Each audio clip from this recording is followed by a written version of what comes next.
மனிதானே மகத்தானவன், மனிதானே மகத்தானவன், மனிதானே மகத்தானவன். தமிழ் ஜனம் டிவியில் ஒரு நியூஸ் ஓடிட்டு இருந்துச்சு, லைவ் ப்ரோக்ராம் ஒன்று. அதில் வந்து அதாவது இப்போ தமிழகம் முழுக்க இந்தி எதிர்ப்பு போராட்டம்னு சொல்லி சிலர் கோலம் எல்லாம் போடுறதை நம்ம பார்த்துருந்தோம். ஆனால் உண்மையிலேயே அந்த நிறைய சென்னையில் ஒரு ஏரியாவில் வந்து இவர் போய் பேட்டி எடுக்கிறாரு. தூங்கி எழுந்திருக்கிறதுக்கு முன்னாடி வீட்டு முழுக்க அந்த அளவுக்கு கோலம் போட்டு அந்த அளவுக்கு நல்லா ஏதோ வீட்டில இருந்து வெளியே வர்றவங்க ஏதோ ஒரு விசேஷமான்ற மாதிரி பார்க்குறாங்கன்ற மாதிரி தான் அந்த பேட்டி பார்க்கும்போது தெரியுது. ஒவ்வொரு வீட்டாக போய் கேட்குறாரு, இந்த கோலம் நீங்கள் போட்டிங்களான்னா இல்லைங்க அப்படின்றாரு. அதே இன்னொரு வீட்டு கேட்குறாரு, ஏதாவது இந்த கோலம் பற்றி ஏதாவது தெரியுமா, இந்தி எதிர்ப்புன்னு. இந்தின்னா என்ன, இந்தி எதிர்ப்பு பாடம் ஒரு மலுப்பில் சில பதில் சொல்கிறாங்க. ஆனால் இதெல்லாம் அதே இன்னொருத்தர் கேட்கும்போது சொல்கிறாரு, இந்த மாதிரி யார் இந்த கோலம் எல்லாம் போடுங்க, அது அவங்க தான் தலைவருங்கிறாரு. எந்த கட்சின்னா திமுகன்றாரு. அப்புறம் இன்னொருத்தர் சூரிய கட்சிங்கிறாரு. காமெடியா இருக்கு. அதாவது எந்த நிலைமைக்கு வந்துருச்சுன்னு பாருன்னு தான். இதெல்லாம் உண்மையிலேயே மக்கள் ஆர்வமா, அதாவது ஒரு உண்மையிலேயே எதிர்ப்பு, இந்திய எதிர்ப்புன்னு சொல்லியிருந்தா உண்மையிலேயே அவங்க வந்து ஒரு அவங்களோட மக்களோட விழிப்படைஞ்சு கோலம் போடணும். இது ஏதோ பஞ்சாயத்துல இருந்து வந்து போட்டு போனாங்க, காலையில இருந்து நல்லா அவங்களே தண்ணி ஊற்றி கிளீன் பண்ணி கோலம் போட்டு போனாங்க அப்படின்னு சொல்றாங்க. எவ்வளவு ஒரு இதெல்லாம் மக்கள் மத்தியில் தெரிஞ்சேன்னா எவ்வளோ ஒரு அசிங்கமா இருக்குன்னு தான். அதாவது இது எப்படி தெரியுதுன்னா, இது கொஞ்ச நாளைக்கு முன்னாடி நாம் தமிழ்ல இருந்து எல்லாரும் திமுக இணைஞ்சிட்டாங்கன்னு அவங்கள ஆட்கள் எல்லாம் கூட்டிட்டு வர்றாங்க கூட்டம்னு சொல்லி, அதில் அவரே பேட்டி எடுக்கிறாங்க. அப்போ கேட்குறாங்க, நீங்கள் எதுக்கு வந்தீங்கன்னா தெரியல, அந்த நீங்கள் எந்த கட்சின்னா நான் நாம் தமிழர் கட்சி அப்படிம்பாரு. நாம் தமிழர் கட்சி ஏதாவது உறுப்பினர் அட்டை இருக்குன்னா இல்லைம்பாரு. அப்புறம் யாராவது கூட்டம்னு கூட்டிட்டு வர சொன்னாங்க, காசு தர்றேனாங்க, கூட்டிட்டு வந்தாங்க.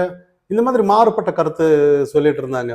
இதை தாண்டி இன்னும் அரிட்டாப்பட்டி மக்கள், அதாவது சில ஏரியாவுக்கு முதல்வர் அவர்கள் போகும்போது கூட நடுவில் ரோட்டு வழியாக சில பாட்டிங்கெல்லாம் வயசானவங்களெல்லாம் கூட்டிகிட்டு வந்துட்டு 300 ரூபா தான் கொடுக்குறாங்க, 200 ரூபா தான் கொடுக்குறாங்க, சாப்பாடு தரல, தண்ணி தரல, எதுக்கு வர்றீங்கன்னால கூட்டம்னு கூட்டிகிட்டு வந்தாங்க.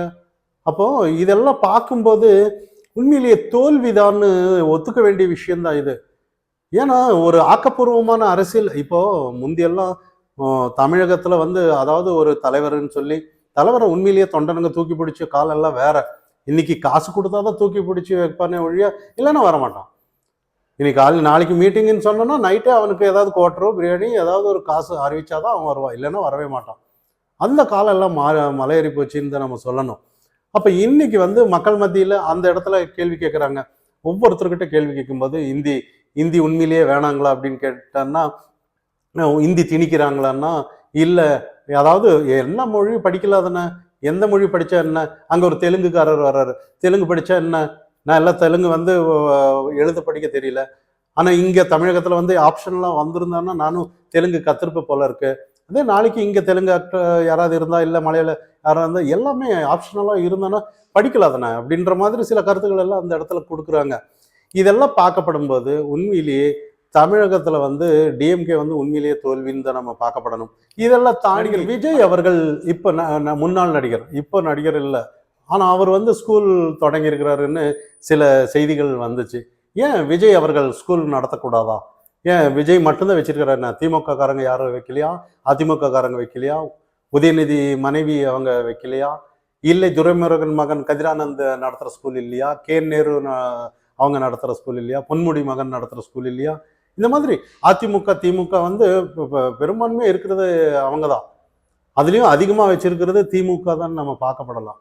ஆனால் விஜய் அவர்கள் வந்து உண்மையிலேயே வச்சது இன்னைக்கு வந்து உண்மையிலேயே ஒரு இது வந்து விஷயம்லாம் வெளியே வராதான்னு. ஏன்னா எல்லாம் ஏன் கண்டிப்பாக பேசப்படணும். காரணம் என்னன்னா, விஜய் அவர்கள் காமராஜரை வந்து ஒரு கொள்கை தலைவராக பிடிச்சிட்டு இருக்கும்போது தான்.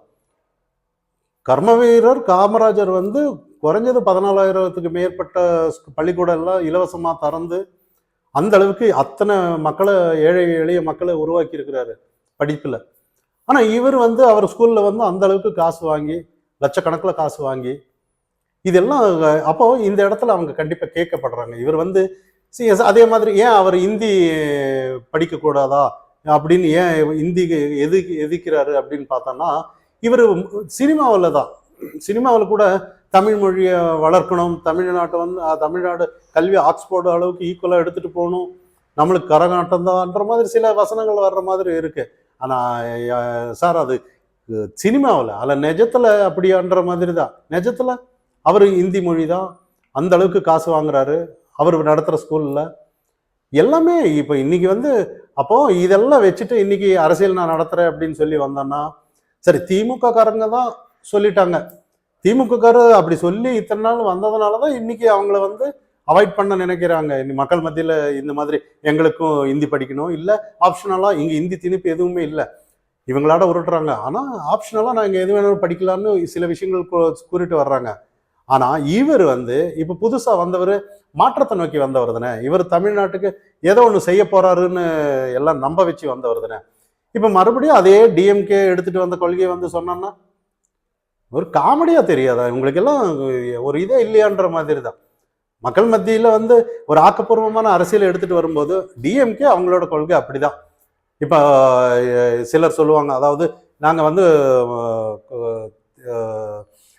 கடவுள் மறுப்பு கொள்கை அப்படின்னு சொல்லுவாங்க. அவங்க அதில் ஸ்டாண்டாக இருக்காங்க. அந்த மாதிரி அது அவங்க அப்படிதான்ட்டு போகிறாங்க.